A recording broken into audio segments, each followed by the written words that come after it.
नाजरीन, वो लोग ताकत के नशे में चूर थे, जमीन पर खुदाई के दावे करते थे, मगर आज उनका नाम सिर्फ इबरत के तौर पर लिया जाता है। नमरूद ने खुदाई का दावा किया, मगर एक मामूली बच्चर ने इसका घमंड खाक में मिला दिया। फिरौन ने खुद को रब्बुल आला कहा, मगर समंदर की बेरहम लहरें इसे निकल गई।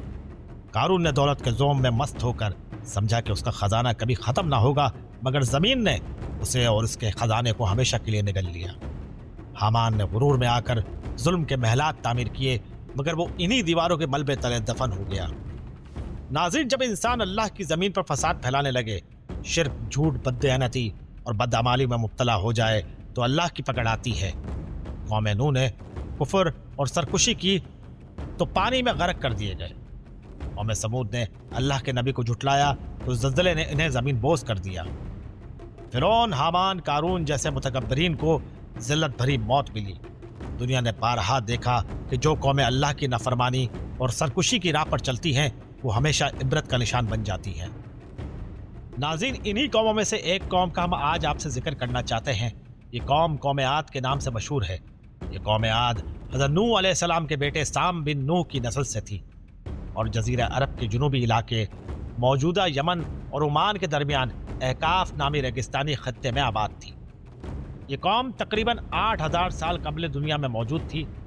आद के लोग इंतहाई ताकतवर, लंबे कद वाले और ज़बरदस्त मेमार थे, जो शानदार सुतूनों वाले महलात और अजीम शान इमारतें बनाते थे। इनका बुनियादी पेशा तिजारत, ज़राअत और तामीरात था। कौम आद गैर मामूली जिस्मानी ताकत और मजबूती के लिए मशहूर थी। वो अजीम शान तामीरात और बड़े बड़े सुतूनों बनाने वाले थे, जो इनकी ताकत और महारत का सबूत है।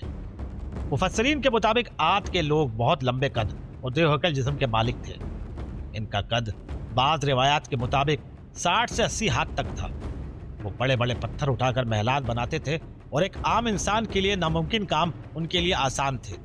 बाज़ रिवायात में है कि वो खजूर के दरख्त को जड़ से उखाड़ सकते थे। वो शानदार सतूनों वाले शहर बनाते थे, जिनका जिक्र कुरान पाक में इरम ज़ातुल अमाद के नाम से आया है। वो इतने ताकतवर थे कि पहाड़ों को तराश कर मकानात बना लेते थे, जैसे बाद में कौम समूद ने किया।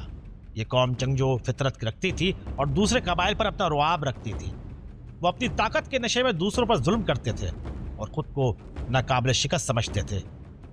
कुरान पाक में जिक्र है कि वो बड़े सुतूनों वाले महलात और शानदार इमारतें तामीर करते थे। ये साबित करता है कि कौम आद तामीराती महारत में माहिर थी और बड़े बड़े किले और महलात बनाती थी। कौम आद को ज़रख़ेज़ ज़मीन, खेत, बागात और लहलहाते दरख्तों से नवाजा गया था। उनके पास हर किस्म के फल, सब्जियां और फसलें वाफिर मकदार में मौजूद थी। ये कौम माल और दौलत में भी बहुत आगे थी। तिजारत और ज़राअत के बदौलत उनके पास दौलत की फरावानी थी और वो ज़मीन में किसी मोहताजी के बगैर खुशहाली की ज़िंदगी गुजार रहे थे। इनकी बस्तियों में मौसम खुशगवार रहता था, वाफिर मकदार में पानी मौजूद था और ज़मीन खूब पैदावार देती थी। जिस तरह मर्द ताकतवर और लंबे कद के हामिल थे, रिवायात के मुताबिक कौम आद की औरतें भी इंतहाई खूबसूरत, ताकतवर और सेहतमंद होती थीं। क्योंकि कौम आद के तमाम अफराद बड़े जिस्म और गैर मामूली कुव्वत के हामिल थे, इसलिए उनके बच्चे भी पैदाइशी तौर पर बड़े और मजबूत हुआ करते थे। कौम आद के लोगों की उम्रें आम इंसानों की निस्बत बहुत ज़्यादा हुआ करती थी। बाद रिवायात में जिक्र मिलता है कि उनकी उम्रें 300 से 500 साल या उससे भी ज़्यादा हुआ करती थी। नाज़रीन, ये कौम ताकतवर थी, ज़मीन के बादशाह थी, नेमतों में पलती थी, मगर फिर भी दिलों का अंधेरा ना मिट सका। गुरूर ने उनके अकल पर पर्दा डाल दिया, दुनिया की मोहब्बत ने हक को भुला दिया और वो पत्थरों को अपना माबूद बनाने लगे। जब दिल में खौफ खुदा ना रहे तो नेमतें भी सरकुशी का जीना बन जाती हैं। नाज़रीन, दुनिया की हर सरकश कौम के लिए अल्लाह ने हिदायत के लिए अपने नबी भेजा है, मगर जब गुरूर और तकब्बुर की आंखों पर पर्दा डल जाए तो हक नजर नहीं आता। यही वजह थी कि इस कौम आद पर भी अल्लाह ने अपने बरगुज़िदा नबी हज़रत हूद अलैहिस्सलाम को भेजा, जो इन्हें तौहीद का पैगाम देते रहे। हज़रत हूद अलैहिस्सलाम ने कौम आद को नरमी, हिकमत और मुसलसल नसीहत के जरिए अल्लाह की तरफ बुलाया। इनकी तबलीग का तरीक़ाकार वही था जो तमाम अनबिया कराम का होता है। हज़रत हूद अलैहिस्सलाम ने सबसे पहले अल्लाह की वादानियत का पैगाम दिया और कौम आद को शिर्क और बुत परस्ती छोड़ने का हुक्म दिया। उन्होंने अपनी कौम से फरमाया कि अल्लाह की इबादत करो, उसके सिवा कोई तुम्हारा माबूद नहीं। हज़रत हूद अलैहिस्सलाम ने कौम आद को उनकी ताकत, अजीम सल्तनत, बेहतरीन ज़मीन, मजबूत किले اور طویل عمری کی یاد دہانی کروائی کہ یہ سب اللہ کی عطا کردہ نعمتیں ہیں۔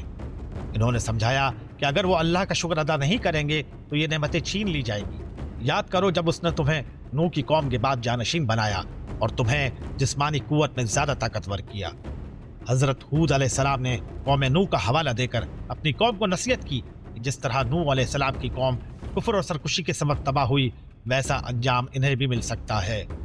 انہوں نے بار بار سمجھایا کہ طاقت اور دولت ہمیشہ باقی نہیں رہتی، اصل کامیابی اللہ کی اطاعت میں ہے۔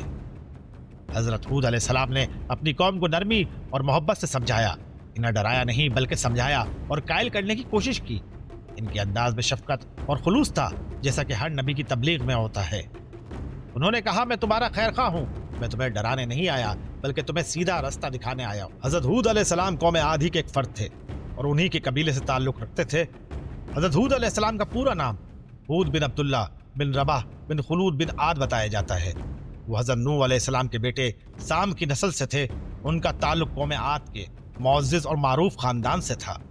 حضرت ہود علیہ السلام جزیرہ عرب کے جنوبی علاقے میں پیدا ہوئے، جو آج کے یمن، عمان اور سعودی عرب کے قریب واقع تھا، خاص طور پر احقاف کے علاقے میں، جو قوم عاد کی رہائش گاہ تھی۔ احقاف آج بھی یمن اور عمان کے صحرائی علاقوں میں موجود ہے۔ وہ انہی کی زبان میں بات کرتے تھے اور ان کے رسم و رواج سے واقف تھے۔ قوم عاد نے انہیں ایک عام انسان سمجھ کر ان کی نبوت پہ جھٹلایا اور ان پر یہی اعتراض کیا کہ تم تو ہم میں سے ہی ایک آدمی ہو، تم ہم سے مختلف کیسے ہو سکتے ہو؟ جب قوم عاد کے بادشاہ کو معلوم ہوا کہ حضرت ہود علیہ السلام عوامی مجمع میں جا کر توحید کی دعوت دے رہے ہیں اور شرک و سرکشی سے روک رہے ہیں، تو اس نے انتہائی غرور اور تکبر کا مظاہرہ کیا اور حضرت ہود علیہ السلام کی مخالفت پر اتر آیا۔ بادشاہ اور اس کے سرداروں نے حضرت ہود علیہ السلام کو حقیر اور نادان سمجھا، ان کا مذاق اڑایا۔ وہ سمجھتے تھے کہ ان کی طاقت اور سلطنت ہمیشہ قائم رہے گی اور کوئی انہیں نقصان نہیں پہنچا سکتا۔ بادشاہ اور سرداروں نے کہا کہ حضرت ہود علیہ السلام پر کسی نے جادو کر دیا ہے، کیا وہ دیوانے ہو گئے ہیں؟ بادشاہ اور اس کے درباریوں نے حضرت ہود علیہ السلام کو دھمکی دی کہ اگر وہ تبلیغ سے باز نہ آئے تو انہیں سزا دی جائے گی۔ جواب میں حضرت ہود علیہ السلام نے اپنی قوم کو اللہ کے عذاب سے ڈرایا اور کہا کہ اگر وہ اپنی سرکشی اور تکبر سے باز نہ آئے تو ان پر بھی ویسا ہی عذاب آئے گا جیسا قوم نوح پر آیا تھا۔ مگر قوم عاد اپنی طاقت اور شان و شوکت پر گھمنڈ کرتی رہی اور مذاق اڑاتی رہی۔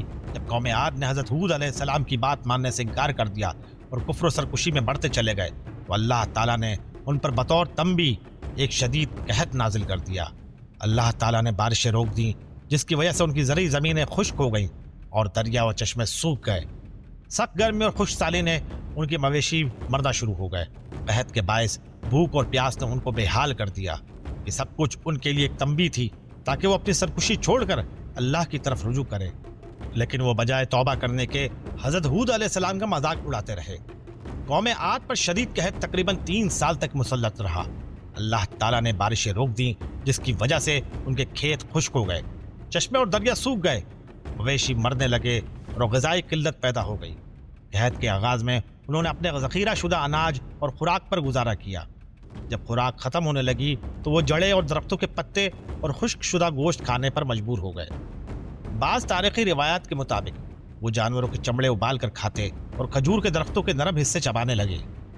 قحط کے دوران پینے کے لیے پانی بھی ناپید ہو گیا جس سے وہ پیاس اور بھوک سے بے حال ہو گئے۔ 3 سالہ قحط ان کے لیے ایک آزمائش اور تنبیہ تھی تاکہ وہ اللہ کی طرف رجوع کریں، مگر وہ اپنی سرکشی اور تکبر میں بڑھتے ہی چلے گئے۔ انہوں نے حضرت ہود علیہ السلام کی بات ماننے کے بجائے انہیں برا بھلا کہا اور اپنی طاقت پر گھمنڈ کرتے رہے۔ بالآخر جب انہوں نے ہدایت قبول کرنے سے مکمل انکار کر دیا تو اللہ تعالیٰ نے ان پر آخری اور فیصلہ کن عذاب بھیج دیا۔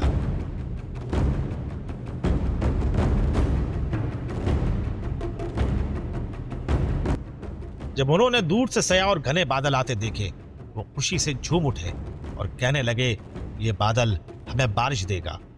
وہ خوشی میں جشن منانے لگے اور سمجھے کہ ان کی پریشانیاں ختم ہو رہی ہیں، مگر انہیں معلوم نہیں تھا کہ یہ بادل دراصل ان کی ہلاکت کا پیغام لے کر آیا تھا۔ جب حضرت ہود علیہ السلام نے دیکھا قوم بادلوں کو رحمت سمجھ رہی ہے جبکہ یہ حقیقت میں عذاب تھے، تو آپ علیہ السلام نے انہیں فوراً خبردار کیا کہ یہ وہی عذاب ہے جس کے بارے میں تم جلدی مچا رہے تھے۔ یہ ایک تند و تیز آندھی ہے جو اللہ نے تم پر بھیجی ہے، جو ہر چیز کو تباہ کر دے گی۔ حضرت ہود علیہ السلام उनके साथी अल्लाह के हुक्म से एक मजबूत मकाम पर चले गए, जबकि कौम आद अपनी जहालियत में खुशियां मनाती रही। और फिर अचानक वो आंधी चल पड़ी जो 7 रातें और 8 दिन तक मुसलसल तबाही मचाती रही और पूरी कौम को मिट्टी के बेजान धनों की तरह जमीन पर गिरा दिया। ये शदीद और तूफानी हवा थी जो 7 रातें और 8 दिन तक मुसलसल चलती रही। इस आंधी ने हर चीज को जड़ से उखाड़ फेंका। दरख्त जड़ों से उखड़ गए, घर मलबे का ढेर बन गए और लोग रेत में दफन हो गए। कुरान पाक में है, ये सिर्फ आम आंधी नहीं थी, बल्कि ये चीखती हुई और जोरदार हवा थी जो किसी को खड़ा ना रहने देती। हवा इतनी खौफनाक थी कि जब किसी पर पड़ती तो उसे उठाकर आसमान की तरफ ले जाती, फिर जमीन पर पटक देती और यूं उनके जिस्म चकनाचूर हो जाते। यह आंधी न सिर्फ इंसानों बल्कि उनके जानवरों, घरों और हर शय को निस्तो नाबूद कर रही थी। जो लोग पनाह लेने के लिए घरों में गए, उनके घर जमींपोश हो गए। जो खुले मैदान में खड़े रहे, वो तेज हवा के झक्कड़ों में उठा लिए गए और दूर जाकर जमीन पर गिर पड़े।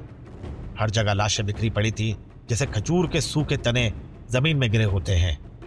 नाज़रीन, कौम आद का अंजाम हमें एक जबरदस्त सबक देता है कि ताकत, दौलत और शान और शौकत भी अल्लाह के अजाब से किसी को नहीं बचा सकती।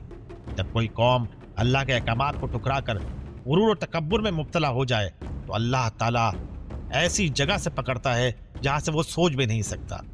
ये वाकया हमें सिखाता है कि झूठी ताकत और तकब्बुर का अंजाम हमेशा हलाकत होता है और अल्लाह के नबियों की नसीहत को नजरअंदाज करने वाले हमेशा बर्बाद होते हैं। उम्मीद है आपको हमारी ये वीडियो जरूर पसंद आई होगी। मिलते हैं अगली वीडियो में। अस्सलाम वालेकुम।